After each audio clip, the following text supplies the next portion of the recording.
அனைவருக்கும் வணக்கம். நம்ம இந்த வீடியோ பதிவில் குரு பயிற்சி பலன்களை பற்றி பார்க்க போகிறோம். இந்த 2025ஆம் ஆண்டு பொறுத்த மட்டும் மொத்தம் 3 வருட கிரகங்களின் பயிற்சி நடைபெறப் போகிறது. அதில் ஒன்று சனி பயிற்சி, இரண்டாவது குரு பயிற்சி, மூன்றாவதாக ராகு கேது பயிற்சி. நம்ம இந்த வீடியோ பதிவில் குரு பயிற்சியை பற்றி பார்க்க போகிறோம். குரு அப்படின்னாலே ஒரு சுபத்தன்மையை வெளிப்படுத்தக்கூடிய கிரகம். அப்போ ரிஷபராசியில் சஞ்சரித்து கொண்டிருக்கிற குரு பகவான் மிதுன ராசிக்கு பயிற்சியாக போகிறார்.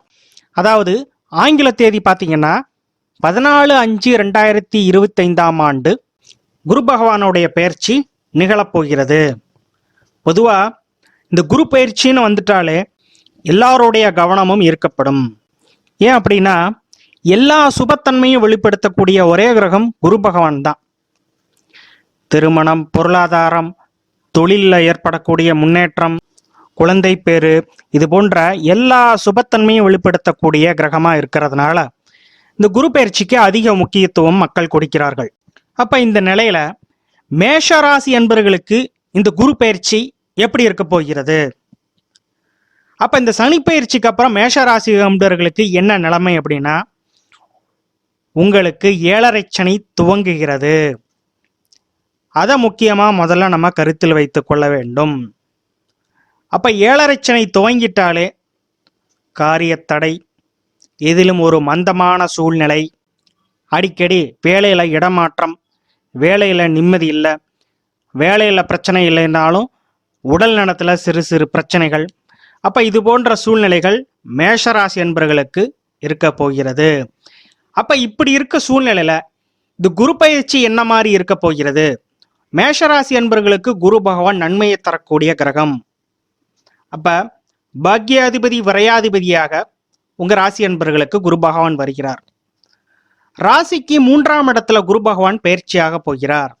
அப்போ 3ஆம் இடம்ங்கிறது என்ன அப்படின்னா முயற்சி ஸ்தானம், தைரிய வீரியஸ்தானம். நீங்கள் எல்லா விஷயத்திலும் செய்யக்கூடிய முயற்சி 3ஆம் இடம்தான். உங்களுக்கு உதவி செய்யக்கூடிய நண்பர்கள், கிடைக்கக்கூடிய உதவி எல்லாமே 3ஆம் இடம்தான். அப்போ 3ஆம் இடத்துல சஞ்சரித்து உங்களது ராசிக்கு 7ஆம் இடத்தையும் 9ஆம் இடத்தையும் 9ஆம் பார்வையாக உங்களது ராசிக்கு லாபஸ்தானத்தையும் பார்வையிடுகிறார். ஏன்னா குரு பகவான் இருக்கிற வீட்டை காட்டிலும் பார்க்கும் வீட்டுக்கும் பலனை கணக்கில் எடுத்துக்கொள்ள வேண்டும்.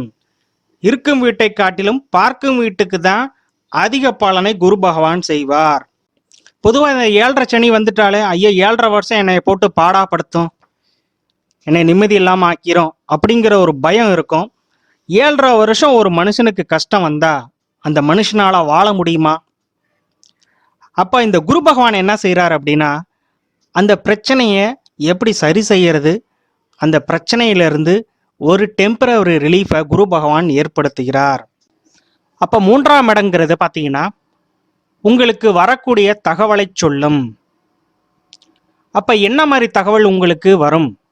உங்களை தேடி சுப தகவல்கள் நிறைய வரும். அதே நேரத்தில் 3ஆம் இடங்கிறது பார்த்தீங்கன்னா இளைய சகோதரத்தை குறிக்கும்.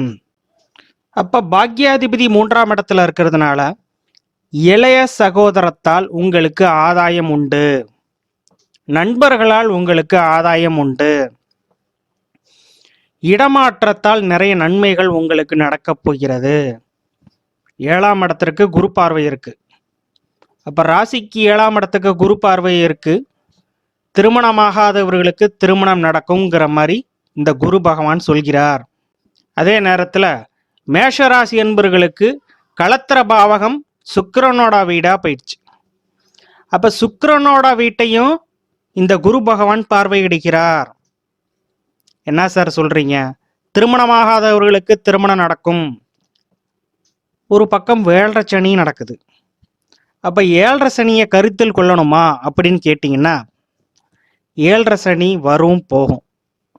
உங்களுடைய ஜாதகத்தில் நடக்கக்கூடிய தசாபுக்தி அமைப்பு வலிமையாக இருக்கும் பட்சத்தில் இந்த 7.5 சனி தரக்கூடிய தடை தாமதம், மனக்கசப்பு இதையெல்லாம் தாண்டி குரு பகவானுடைய 5ஆம் பார்வை களத்திர பாவகத்துக்கு விழுறதுனால உங்களுக்கு மேஷராசி என்பர்களுக்கு திருமணம் நடக்கும். குரு பகவான் தான் வீட்டில் இருக்கக்கூடிய பெரியவர்கள், வெல்விஷர்ஸ் எல்லாமே பார்த்தீங்கன்னா குரு பகவான் தான். மேஷராசி என்பர்களுக்கு குடும்பத்தில் உள்ள பெரியவர்களால் ஆதாயம் உண்டு, அவர்களின் உதவி உங்களுக்கு உண்டு. மேலும் குரு பகவானுடைய 7ஆம் பார்வை உங்களது பாக்கியஸ்தானமாகிய 9ஆம் இடத்திற்கு விழுகிறது. அப்போ 9ஆம் இடம் தான் குருவின் வீடு. குரு தன்னுடைய வீட்டையே பார்க்கிறார். எந்த ஒரு கிரகமும் தன்னுடைய வீட்டை, தன்னுடைய சொந்த வீட்டையே அந்த கிரகம் பார்க்கும்போது அந்த பாவகம் வலுப்படும். அப்ப இந்த இடத்துல பாக்கியஸ்தானம் வலுவடைகிறது. மேலும் இந்த இடத்துல சனி பகவானுடைய 10ஆம் பார்வையும் விழப்போகிறது. அப்ப குரு சனி 2 கிரகத்தின் பார்வை 9ஆம் இடத்திற்கு விழுகிறது. இது எப்படி சார் இந்த பலனை எடுத்துக்கலாம் அப்படின்னா, சனி பகவானால் கொடுக்கக்கூடிய மனக்கசப்பு ஒரு பக்கம் இருக்கும். அப்ப தந்தையால் மனக்கசப்பு நிச்சயமாக உண்டு. ஆனால் ஒரு பக்கம் தர்ம சங்கடத்தை சனி பகவான் கொடுத்தாலும் குருவின் பார்வை இருக்கிறதுனால நீங்க விட்டு கொடுத்து போவீங்க. மனக்கசப்பு ஒரு பக்கம் இருந்தாலும் அதை அனுசரணையா செய்யக்கூடிய மனப்பக்குவத்தை குரு பகவான் நிச்சயமாக கொடுப்பார். தொழிலுக்குரிய கிரகம் சனி, பொருளாதாரத்துக்குரிய கிரகம் குரு. 9ஆம் இடங்கிறது உங்களுடைய சமுதாயத்தில் இருக்கக்கூடிய கௌரவம். அப்போ சொந்த தொழிலில் நீங்க இருக்கீங்க அப்படின்னா உங்களுடைய தொழிலை விரிவுபடுத்த வேண்டிய காலகட்டங்கள். இந்த 2025ஆம் ஆண்டு கடன் வாங்கியாவது உங்களது தொழிலை விரிவுபடுத்த முயற்சி செய்வீர்கள். அப்ப தொழிலை விரிவுபடுத்தும் போது சில கடன் தொந்தரவுகள், கொடுக்கல் வாங்கல் சிக்கல்கள், இந்த 7.5 சனியோட தொந்தரவுகள் அது ஒரு பக்கம் இருக்க தான் செய்யும். அப்ப 7.5 சனி அதோட வீரியம் குறைய குறைய கண்டிப்பாக உங்களுக்கு தொழிலில் படிப்படியான வளர்ச்சிகள் இருக்கும். பொருளாதாரத்தை பெருக்க வேண்டும் என்ற முயற்சிக்கு இந்த குரு பகவான் என்ன மாதிரி பலனை செய்வார் அப்படின்னா, 3ஆம் இடங்கிறது முயற்சி ஸ்தானம், ஏற்கனவே பார்த்தோம். 11ஆம் இடங்கிறது லாபஸ்தானம், நீங்கள் எண்ணிய காரியம் நிறைவேறக்கூடிய பாவகம் 11ஆம் இடம். அப்போ உங்களது ராசிக்கு கும்ப வீடா 11ஆம் வீடு வருகிறது. 3ஆம் வீட்டிலிருந்து குரு பகவான் தன்னுடைய 9ஆம் பார்வையாக கும்ப வீட்டை பார்த்து அந்த பாவகத்தை பலப்படுத்துகிறார். அதே நேரத்தில் லாபத்தையும் இரட்டிப்பாக்குகிறார். அதுதான் முக்கியம். எல்லோரும் பொருளாதாரத்தில் நல்ல வளர்ச்சி அடையணும், வேலையில் நல்ல முன்னேற்றம் இருக்கணுங்கிறதான் ஓடி ஓடி எல்லாம் உழைச்சிக்கிட்டு இருக்காங்க. அப்போ ஒரு பாவகத்திற்கு லாபஸ்தானம் பலம் அடையும் போது தான் அந்த எதிர்பார்த்த பலன்கள் கண்டிப்பாக எடுக்கும். உங்களுடைய இளைய சகோதர சகோதரிகளுக்கு சில நன்மைகள் நடக்கும். ஏன்னா அந்த பாவகத்திலே குரு பகவான் பயிற்சி ஆகிறார். அப்போ அந்த பாவகத்தில் அந்த பாவகக்கார உறவுக்கு நன்மைகளை செய்வார். கணவன் மனைவியிடையிருந்தே மனக்கசப்பு, சண்டை சச்சரவுகள் அனைத்தும் விலகும். ஏன்னா குரு பகவானுடைய பார்வை 7ஆம் இடத்துக்கு விழுகிறது.